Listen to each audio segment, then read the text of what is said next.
U.S. satellite-like status puts it under Putin's nuclear crosshair. Anong crosshair? Alam ba ninyo kung anong crosshair?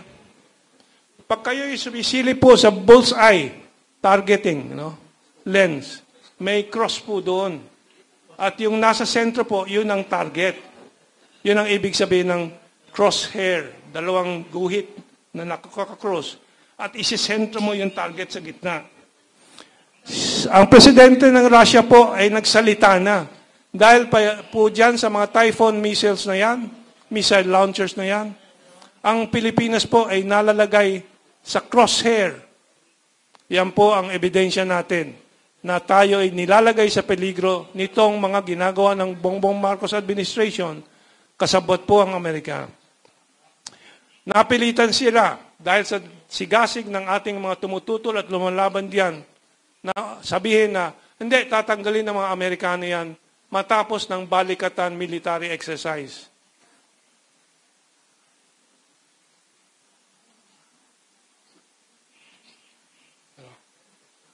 Pero yung huling balita naman sa Armed Forces of the Philippines, baka madidelay ang pagtanggal, paglipat, pag-alis nitong Typhoon missile launchers. At meron namang anunsyo na baka pwedeng ibalik naman pagkaalis and so on and so forth. Kaya po hindi pwede tayong bumitaw po sa ating pagbabantay, sa ating sigasig na labanan po, tutulan po itong mga ginagawang mga paghahanda para sa giyera ng Amerikano. Ang cover story ng Amerikano para mailagay po ang base militar dito sa Pilipinas ay marami pa namang magagandang layunin yung base militar ng Amerikano. Ang isa daw po ay, ang susunod na slide, sabi nila, the addition of these new EDCA locations, EDCA po yung mga base militar, EDCA, ibig sabihin, Enhanced Defense Cooperation Agreement.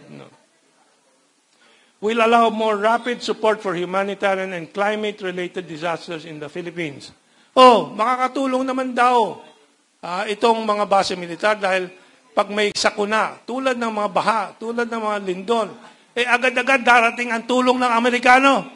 Kadadaan lang natin sa isang napakatinding baha. Nasaan ang tulong ng Amerikano? Wala. Pero lalabas po ng Inquirer, Philippine Star, mga pahayagan na yan in a few days. American Ambassador mag-aanunsyo ng kung anong relief goods na dadalhin. Atrasado kung darating man. Pero darating mauuna bukas si Blinken at si Austin at pag-uusapan yung mga defense and war-related issues na yan. Sabi nga ng isang speaker natin mamaya sa kanyang blog, si E.B. Hugalbot, siya ay Cebuano. Humanitarian efforts at disaster resilience and response efforts ng mga Amerikano out of EDCA during Typhoon Karina? ? Di ba yun ang main mission and purpose ng expanded EDCA sites daw? Wala pa rin. Wala. Samantalang yung sinasabi nilang kalaban po ng China, mga api sa Pilipinas, kalaban ng Pilipinas ay China. Susunod na relief. Agad-agad po, hindi pa po tumining ang ulan. Andyan na po si Ambassador Huang Xilian ng Chinese Embassy. Umiikot na po ng Metro Manila sa mga lugar na may baha at nagkakalat na po ng relief goods. Hindi po ilalabas ito ng Inquirer siguro. At Manila Times, ilalabas po yan. Manila Times. Kaya kailangan matuto din tayo pumili ng pakikinggan. Pumili ng mga vloggers. SMNI, of course. Of course, SMNI. Bayani po yung SMNI. Okay. Ano pa ang mga tulong ng China po na hindi po nauulat ng malalaking media? Ang susunod na slide po. Kaaprobahan lang po ng Asian Infrastructure Investment Bank ng $350 million. Unang contribution lang, first tranche, sa paggagawa po ng Bataan, Cavite Bridge hanggang Maynila po yan. Para mapaiksi ang biyahe mula Manila Bataan at Cavite.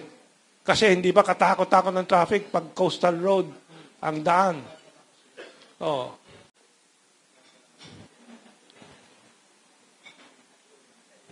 So, yan po, ano pang mga ibang tulong ng China?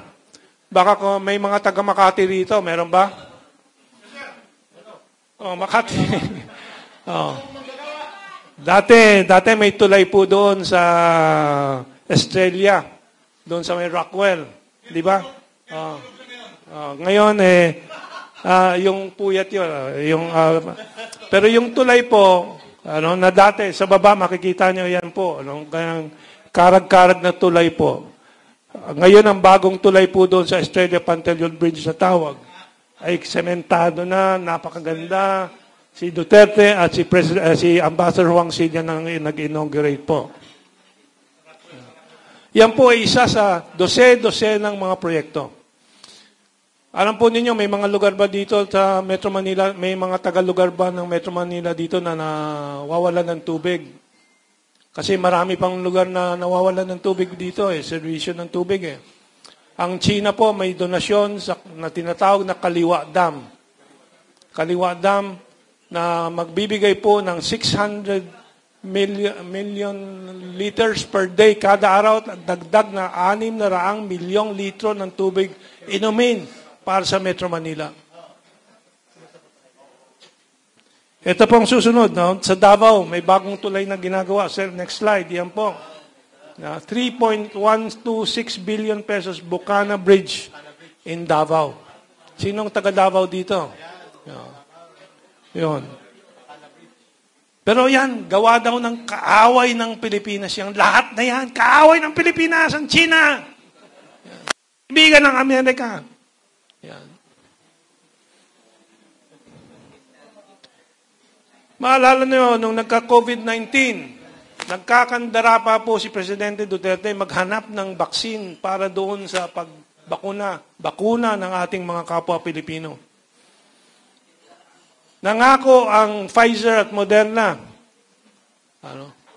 Pero inantala po dahil hindi pa tayo nagkakasundo sa presyo. At sa totoo lang, hindi dahil lang sa presyo, kundi wala silang supply dahil gusto nila mabakunahan muna ang mga Amerikano. Sino ang nagdonasyon po ng bakuna kaagad? Dumating Pebrero po, ang China. Ito po ang susunod na slide. Ang tumanggap po sa China, ang ating ambassador, the late Chito Santa Romana. Kaibigan ko po yan, kasabay ko po sa De La Salle University po yan, kaya po I wanted to remember him. But umabot po ng 5 milyong doses ng bakuna po ang dumating na donasyon ng China. Liban po doon sa mga 80 milyon na dosage na nabili po ng Pilipinas mula sa China na at global public goods prices, yung napakamurang presyo. Cost, no? So, ito po, Chito Santa Romana, nag-post po siya, selected photos taken at the ceremony held in Beijing, December 12, 2021, to officially accept the delivery of additional 2 million doses of Sinovac COVID-19 vaccines donated by China. Thank you very much, Ambassador Chito Santa Romana. So, yan daw ang kalaban po ng Pilipinas, ang China. Noong 2019, bago magka-COVID, ang dagsa po ng Chinese tourists sa Pilipinas ay katakot-takot po. Ang ginastos po nila, 2.3 billion US dollars. Halos 110 bilyong piso ang ginastos nila. Nawala po yan ngayon. Umabot po ng, do I recall correctly, 2 million. Almost 2 million, 1.8 million na turista noong 2019. Ngayon po, mga 300,000 lang po ang turistang Chino ang dumating. Gaano karaming mga vendors po sa mga beaches ng Boracay ang nawalan ng benta. Mga tourist spots po natin nawalan ng benta. Maraming nadagdagan na Pilipinong nagutom dahil yan ay hinarangan po nila yung mga turistang Chino. At mamaya, dadagdagan po ni Kaado ito, pero ipapaliwanag ko po sa inyo ang totoo. Ang susunod na survey po na ginawa ng Pulse Asia na lumabas lang po nitong Abril. Ano? Sabi ng mga malalaking media, Inquirer, Star at iba pa, ABS-CBN, ANC, laging nag-i-interview po ng mga Amerikanong mga CIA. Ano? Ang pinakamalaking alalahanin ng Pilipinas daw yung teritoryo. Tingnan naman natin ang actual survey po ng Pulse Asia ng damdamin ng taong bayan.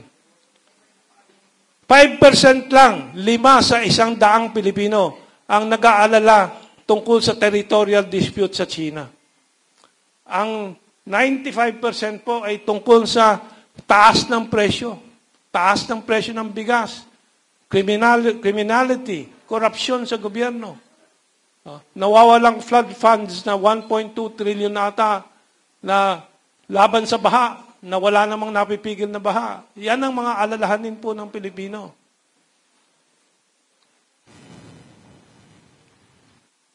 Ito po, susunod, galing sa isang maliit na pahayagan. 16 million Filipino families say they are poor. 12.8 million are hungry. Dito ay batay po sa survey ng Social Weather Station, SWS. Okay, so yan po ang realities na nakikita po natin. Balikan lang po natin yung malungkot na nangyari sa Pilipinas noong Second World War na napasubo sa isang gera na hindi naman yun yung gera. Gera ng dalawang imperialistang bansa, Hapon at Estados Unidos.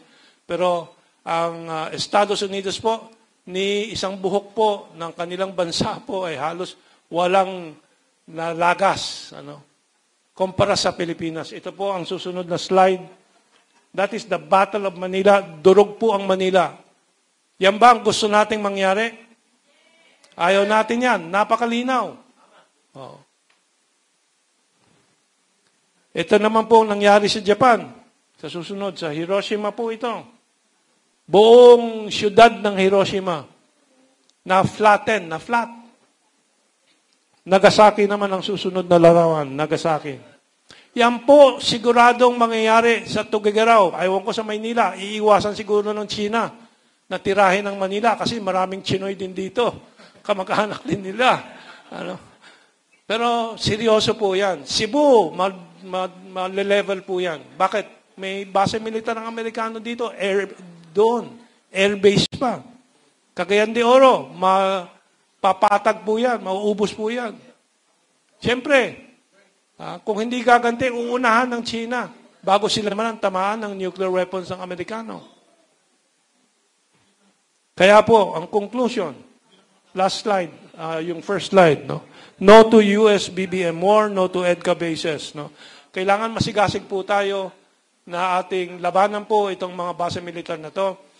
Nakapagpanalo na tayo makaraan ng 1.5 taon mula nung sinimulan po, nung Pebrero 2023, nakaraang taon, Pebrero, nagsimula po sila na mag-udyok na naman, magsimula at mag-udyok ng tensyon dyan sa South China Sea sa pamamagitan ng mga pagpilit ng Philippine Coast Guard, Philippine Navy, na pagpasok po ng construction material sa Ayungin Shoal, mga propaganda ng Inquirer, Philippine Star at iba pa. 1.5 taon, anong nangyari na po ngayon? Si BBM po, si Bongbong Marcos ay nag-utos ng de-escalation, easing of tensions. Ang Amerikano naman ang ayaw naman pong, or masabi ko na Amerikano naman ang frustrated dahil pinatigil po ang kanilang pagtutulak po ng tensyon at gera. So, itong ating ginagawa ngayon po ay both isang selebrasyon ng ating tagumpay na napaamin po ang administrasyon ni BBM na mali sila doon sa kanilang pag-akap sa mga base militar ng mga Amerikano at kanilang pinapaatras na ang ating mga Philippine Coast Guard, Philippine Navy at nagkaroon po ng pagpapatuloy po ng pag-uusap ng China at Pilipinas tungkol dyan sa mga pagpapatakbo ng pag-aayos po ng ganyang delivery po ng pagkain, tubig at iba pa sa ating mga tropa doon sa Ayungin Shoal, sa BRP Sierra Madre.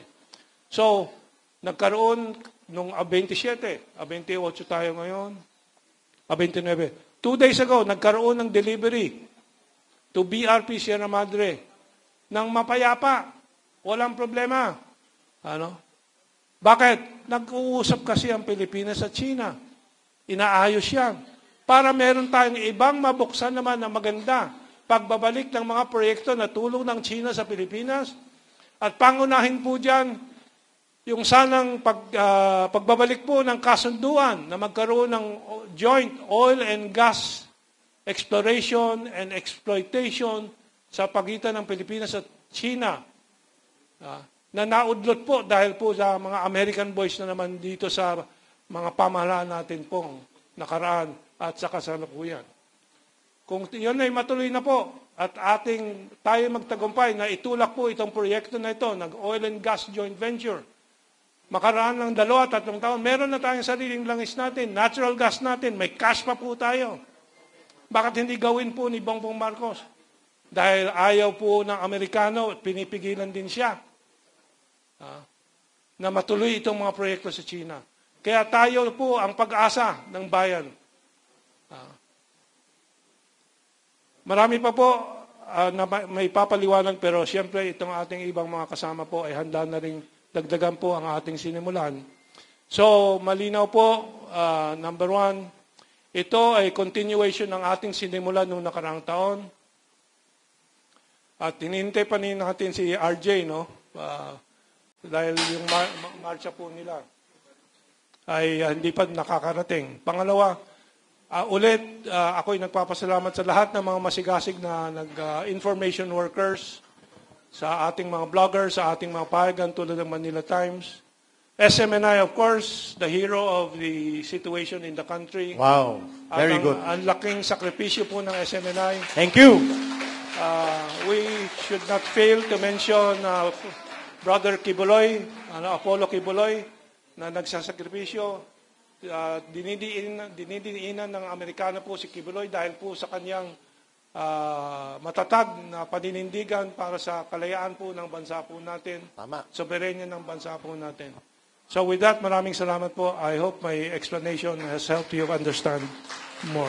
Mabuhay at maraming salamat, Kamintong Laurel, ang pinuno po ng Asian Strategic Studies Institute at punong tagapag-abala po ng ating pagtitipon